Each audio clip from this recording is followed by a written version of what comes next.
University, Namal, Quaid-e-Azam University and National Defence University, Islamabad. The purpose of this summer internship program is to promote the research culture in AJK and to develop the interest of students in the research rather than in slogans.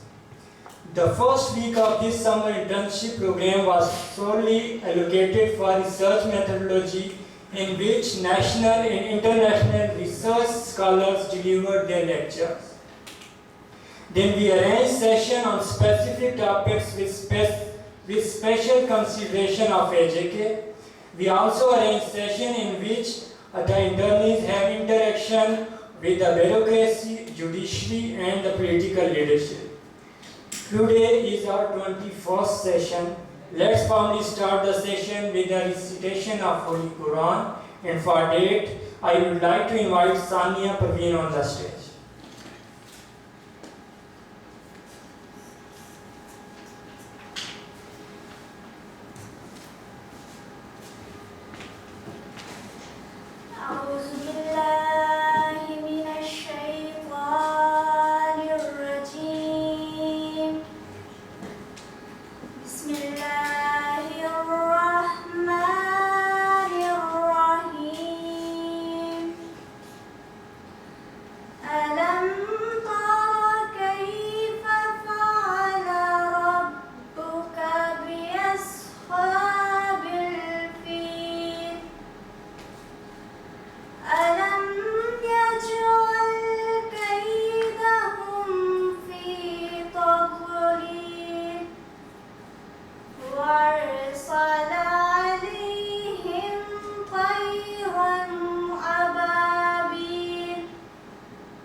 Jazakallah. Let's recite Durud Ibrahim together. Allahumma salli ala Muhammadin wa ala ali Muhammad kama sallaita ala Ibrahim wa ala ali Ibrahim innaka Hamidum Majid. Allahumma barik ala Muhammadin wa ala ali Muhammad kama barakta ala Ibrahim wa ala ali Ibrahim innaka Hamidum Majid. Now I request Director Capri Raja Muhammad Sajjad Khan to please come on the stage for introductory remarks. Bismillahirrahmanirrahim. Respected Shah Ghulam Qadir, former Speaker of AJK Legislative Assembly, President Pakistan Muslim League known AJK Chapter, respected Dr. Raja Muhammad Arif Khan, retired additional Chief Secretary, Government of Azad Jammu and Kashmir, dear interns, thank you sir.